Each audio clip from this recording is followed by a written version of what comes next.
to brew your best beer. Hey everybody, happy Homebrew Wednesday. It's Brad here at Wild Boys Brewery, Puka NC. I hope you guys are having a good week. This is my brew day for my SJ Porr Challenge beer. And I've collected about half the wort and I'm collecting the other half right now. So I've actually already fly sparged and I'm just collecting the wort. So I'll flip this right here and show you. And you can see I'm already almost down to the grain bed. And that's the second runnings that I'm collecting. Basically I fly sparged, so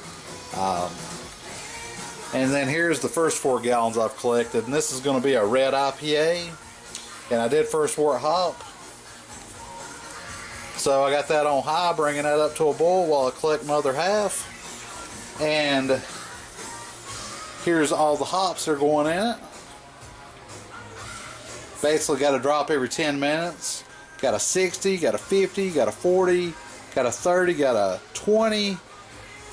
15 is World Flock and Yeast Nutrient, and then 10 is some more hops, and then 5 is some more hops yet again. So that's pretty much it. I'll come back when I got this thing up to a boil and we start doing our 60-minute drop. Okay, this is the 7.2 gallons collected, and we're up to about 184, 183, 184. So we got a little ways to go before we hit our hot break and boil, and then we will start doing our hop drops. But you can see the red color on it, looks really nice. And let me get the spoon here so you can get a little look at it. Nice red color. I brewed this one time last year and was real happy with the way it turned out, so that's why I picked this one to put in the challenge. And hopefully everybody else will like it too. Alright, we just got up to a nice rolling boil here, and we're hitting our hot break, so I'm going to let this boil for about 5 more minutes till this passes, and then we'll start doing our 60-minute drop and then count down for an hour.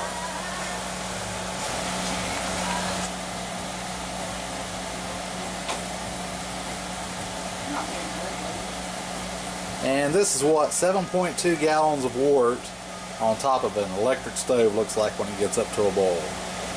Takes a little while to get there, but it'll get there and it does a good job.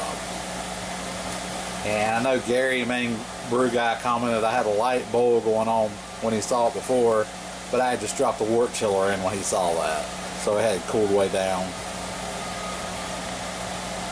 So you can get a good rolling boil on an electric stove. Just have to be patient and let it get there. Alright, we'll go ahead and do the 60-minute drop, start the timer. So we will set this baby on an hour and then throw this drop in. There's our 60 drop. Chuck. Start the timer. And then we'll do another one every 10 minutes up until the end of the boil. We are to our 50 drop. Chuck that in. Got a nice little rolling boil going here. Stir it in.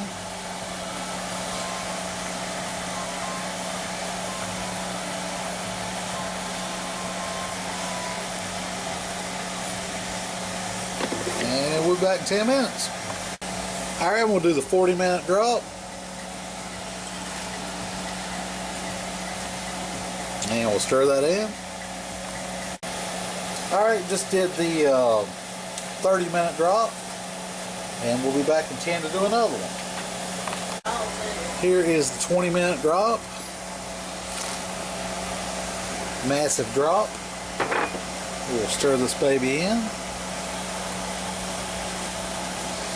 And you can see the volume has reduced. We're about 40 minutes into the boil. So we'll get down probably around about 6 gallons will be what's left to go to the fermenter. Got a big wide pot, so it will drop down 15 or 20% evaporation rate. Got the calculation set on about 15 as far as the spreadsheet that I've got that I use for what I'm going to collect and so forth.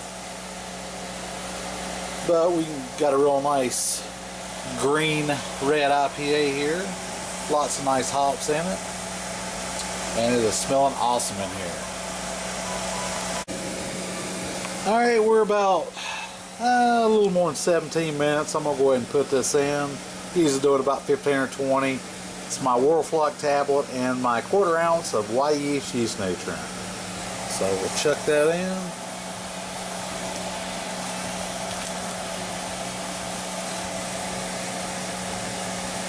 Okay.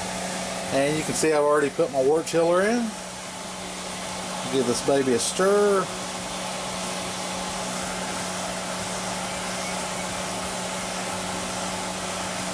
And then that will get that dissolved, and that'll give some extra nutrients to my little yeasties to eat.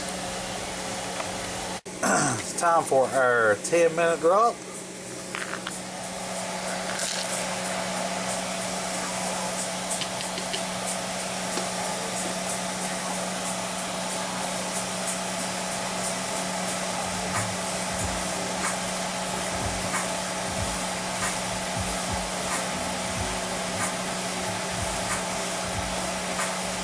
And then we got one more. We got a 5-minute drop after this.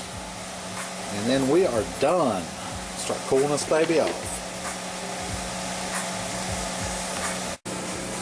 Alright, we're on a 5-minute drop, which is a big one. Chuck it in.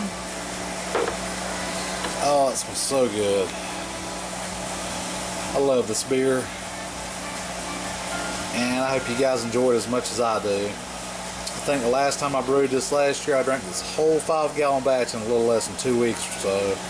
Alright, stir it up. Wait for the timer to go off in 5 more minutes, and then we'll start cooling this baby down. Okay, here's my yeast starter I did last night. It's rocking and rolling. Got a nice little krausen going. I'll be pitching this baby here in just a little bit. Okay, here is my oxygenation system now. Basically, I'll screw the stone on the end of that. I've tie wrapped it with 4 tie wraps to a bottling or a rack and cane, basically. So now, back up here so you can kind of see it. Now I'll be able to put that to the bottom, and I'll have the stone to where it's just slightly above the filter for that thing, so it doesn't scratch the bucket. And then I can just move that around in the bucket, and I'll know where it's at, and it won't be flopping around. And then I know they got some other ones out there. I know Dan Pixley said he had had the same issue with his, where you basically didn't know where it was at. And he got the one with the stainless steel rod with the stone on the end of it, but I thought it was more economical just to get a $5 rack and cane and a couple of tie wraps and tie wrap it on there, zip tie it. So that's my fix for finding out basically where it's at, so you can affix that, and then you can slide that down just a little bit so you can kind of get it more up against there if you want to. Don't really matter. It's going to blow bubbles out, and it's going to go all the way to the bottom and then come back up. So this is my fix for that problem, because I didn't know where the stone was going all the way to the bottom or not. Now I know it will be all the way to the bottom. Just go ahead and put that on there a little lower. There we go. Now I can slide this up if I need to, the whole thing. And I will come back and show you this thing in action. Okay, here's my oxygen system rigged up and ready to go. Get the tank, inline filter, hooked to the rack and cane, and then I've got it sitting down inside some star sand waiting for this thing to transfer over so I can go ahead and oxygenate it. And then we'll show you a quick shot transferring the wort over. Here is the color, very nice reddish copper color. Got some real nice clarity. And then we'll take a gravity sample here after it transfers over. Then we'll pitch the yeast, and we'll let this baby rock and roll for about 3 weeks. Then we'll do 7 days of dry hopping, carb it up, bottle it, and then those of you who are, I believe Alarmo 22 is going to be our hub in the south. So any of you in the SJ Porr competition in the south, you're going to be getting to try this beer. I hope you like it. This Heady Topper clone. Cheers. Good stuff. Let's film this. Okay, we got the oxygen tank here, and then if you'll just film down. Oxygen tank's crying. And you can see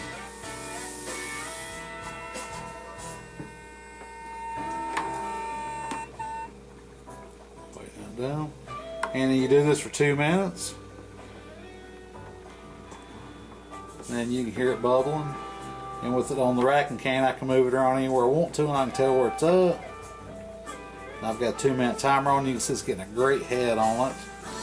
Super oxygenating the wort with 2 minutes with pure oxygen.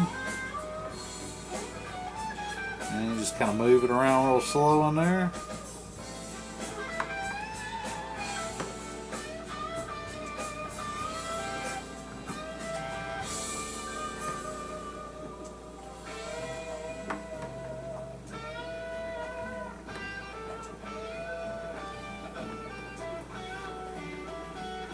And that's pretty much it. So we'll do this for 2 minutes, and then we'll take a gravity reading, then we'll pitch our yeast. Okay, here's the color. 78% would be 1061, and that looks like dead on what we got. It's sitting right at the top of 1060, and then at 68 degrees that should bump it up about 1/10 of a point. And we'll give this thing a splunge here, and spin it. You can see it's a nice red color, and we are sitting right at 1061.